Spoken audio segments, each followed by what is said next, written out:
Coucou tout le monde, c'est Nat, ravie de vous retrouver sur ma chaîne. Alors, comme vous le voyez, j'ai pas très chaud. Il fait relativement froid en fait aujourd'hui, donc malgré le chauffage, je suis bien couverte.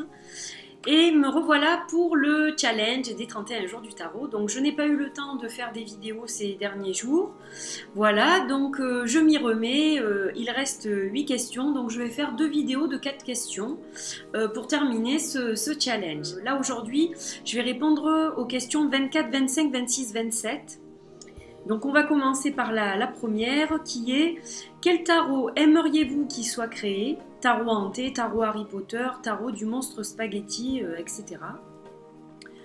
Alors c'est vrai que moi j'aime bien Harry Potter et j'avais vu en fait sur DeviantArt un tarot Harry Potter qui avait été créé, mais je pense qu'il n'a pas été mis à la vente. Il y a très très peu de gens qui ont réussi à avoir ce tarot, donc je ne sais pas dans quelle mesure il a été distribué, mais ce tarot était très beau et donc c'est vrai que j'aimerais bien qu'il soit édité en fait. Donc c'est vrai que j'aimerais assez ce tarot Harry Potter. J'aime bien évidemment le thème, hein, l'école des sorciers et tout ça, voilà, ça me plaît beaucoup.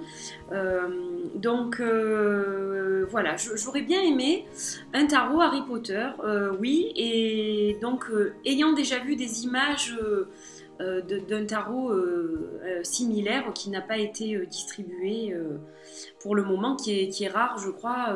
Il a dû être fait soit en très peu d'exemplaires, soit en un seul exemplaire. J'avais vu une vidéo sur YouTube d'une anglaise, je crois. Je ne sais plus son nom, mais elle présentait ce tarot justement. Donc voilà, ouais, j'aimerais bien ce tarot-là en fait. Alors ensuite, si vous pouviez tirer les cartes pour 5 personnes, personnages célèbres, historiques, vivants ou passés ou fictifs, qui serait-il et pourquoi? Alors, cette question, en fait, je sais pas trop quoi répondre.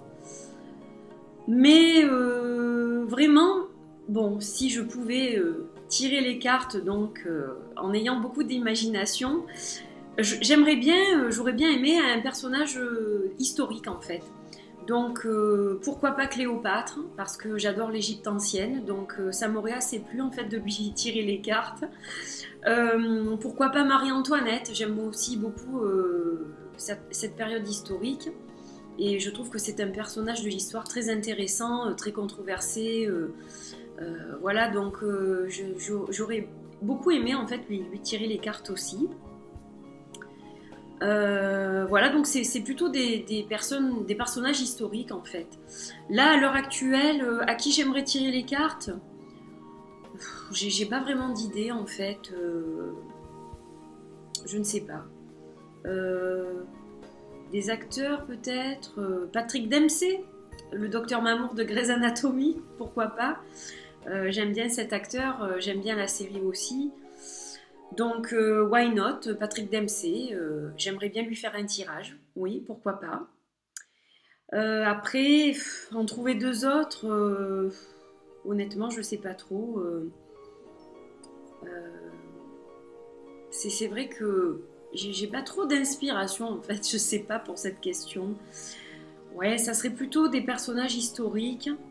Ou alors, comme je vous l'ai dit, Patrick Dempsey, ou alors Jeffrey Dean Morgan, qui est un acteur aussi que j'aime beaucoup, qui a joué dans The Good Wife. Entre autres, j'aime beaucoup cet acteur. Il a aussi joué dans Grey's Anatomy d'ailleurs, mais il y a assez longtemps. Donc ouais, il est charmant. J'aimerais bien lui tirer les cartes aussi.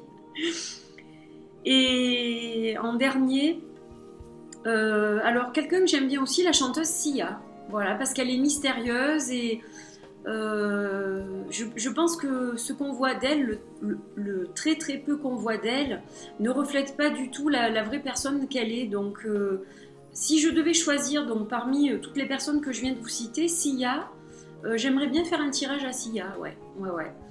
Pour découvrir un petit peu qui elle est et partager un moment privilégié avec elle. Donc voilà, mon choix se porterait sur elle, sur quelqu'un de contemporain, on va dire. Et puis les 2 autres acteurs que je vous ai cités, et voilà, personnage historique, ça reste ça reste encore plus difficile, même si je ne pense pas tirer les cartes à Sia ou Patrick Dempsey ou Jeffrey Dean Morgan, mais voilà, ça reste fictif, quoi. Mais bon, elle est sympa quand même la question, c'est vrai que ça fait réfléchir, quoi. Et puis pourquoi ces gens-là, donc Cléopâtre, bah ouais, la reine d'Égypte, me retrouver là-bas, dans ce temps passé et lui tirer les cartes. Pourquoi pas? C'est sympa comme idée. Alors, on va passer à la suivante. Question 26. Quel a été le meilleur conseil que vous ayez reçu concernant le travail avec le tarot? Alors, le meilleur conseil, c'est ma sœur qui me l'a donné. Et c'est toujours suivre ton intuition, ton ressenti, quand tu fais un tirage, quoi. Même si ça ne colle pas spécifiquement à la signification qu'on peut donner dans un livre des lames, eh bien suivre ta voix intérieure, c'est ton meilleur guide, quoi. L'intuition, le ressenti, le meilleur guide. Et je pense que c'est le meilleur conseil que j'ai reçu. Voilà, et puis alors la dernière question pour aujourd'hui, avec quel tirage travaillez-vous actuellement? Alors, j'en ai deux en fait. J'en ai un pour la semaine. Donc je vais vous montrer un exemple comme ça. Hein. Je ne vais pas vous faire spécifiquement l'interprétation, mais au moins vous allez voir à quoi il ressemble. Donc pour ça, j'ai mon Starchild Tarot, mon chouchou, mon petit tarot adoré. Enfin petit, il faut vite le dire, parce qu'elles sont grandes quand même. Mais voilà, mon chouchou bidou. Donc je le mélange quand même, histoire de... Je vais le couper. Je vais couper. Voilà, donc je vais étaler mes cartes et puis je vais essayer peut-être de baisser comme ça, je vais vous expliquer en même temps. Alors, donc, bon, je fais ça comme ça, hein, juste pour vous montrer. Donc, je vais tirer en fait 7 cartes. J'espère que vous allez les voir. Donc, je vais bien les coller comme ce sont de grandes cartes. Voilà, donc je tire 7 cartes qui vont représenter en fait l'énergie un petit peu générale de la journée. Donc lundi, mardi, mercredi, jeudi, vendredi, samedi, dimanche.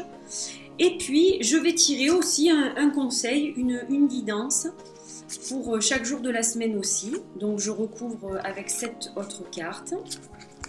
Moi j'aime bien le faire celui-là, je le trouve amusant en fait. Et puis je le note et en fait je regarde chaque jour comment a été ma journée, ce qui s'est passé, ce que j'ai fait au boulot et tout ça. Et puis c'est vrai que c'est assez marrant parce qu'il y a beaucoup de choses qui se révèlent, donc c'est assez fun quoi. C'est assez fun. Pourquoi je l'ai retrouvée celle-là? Donc voilà, je vais les tourner vite fait, je vous dis, je ne vais pas vous faire une interprétation, mais hop, par exemple, hop, voilà. Voilà, évidemment j'en ai 2 qui sont tombés, donc je vais les ramasser. Voilà, donc j'ai étalé à peu près correctement mes cartes pour que vous puissiez les voir. Je vais voir si je tourne comme ça.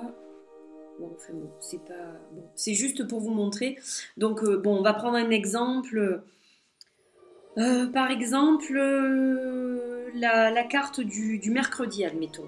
Donc, pour le mercredi, en tendance générale de la semaine, j'ai Transformation qui correspond à la carte de la mort, en fait. Donc, bon, ben, par exemple, pour le mercredi, là, on me parle de transformation, de changement, de renouveau, quelque chose qui va peut-être s'arrêter, quelque chose qui prend fin, en fait, mais pour un renouveau, pour démarrer autre chose. Voilà, donc ça peut toucher absolument n'importe quoi. Et pour le conseil, je suis dans la guidance, dans les pas du chevalier de bâton. Donc, clairement, qu'est-ce qu'on me dit? Que pour m'aider donc à mieux vivre cette transformation, quoi que ce soit en fait, si vous voulez... ça peut être une nouvelle mitigée, hein. Je peux recevoir, on peut mettre fin à quelque chose ou il peut y avoir quelque chose qui s'arrête et ça ne me plaît pas forcément. Donc, pour m'adapter à cela, je dois suivre l'énergie et les conseils du chevalier de bâton. Donc, être dans l'action. Voilà, il ne faut pas s'arrêter là. C'est pas parce qu'il y a quelque chose qui s'arrête que tout s'arrête. Il faut que je continue à être dans l'action, dans l'énergie, dans le dynamisme, comme le chevalier de bâton, pour justement bien vivre cette transformation et puis passer à autre chose en fait. Voilà par exemple ce qu'on peut tirer si vous voulez d'un tirage comme ça. Donc c'est pareil pour tous les jours de la semaine. Et donc ça j'aime bien le faire. Et quand j'ai le temps et que je le note et que je regarde ensuite au quotidien les journées que je vis, c'est très enrichissant et c'est aussi très intéressant en fait de voir un peu comment cela fonctionne et donne des informations tout à fait bluffantes en fait. Donc voilà un petit peu comment je travaille actuellement au niveau des tirages. Donc j'espère que cette vidéo vous aura intéressé, que vous aurez appris de nouvelles choses. Voilà, et puis je vous retrouve avec plaisir pour la prochaine vidéo du challenge des 31 jours du tarot. Je vous fais plein de bisous et je vous dis à bientôt. Bye bye.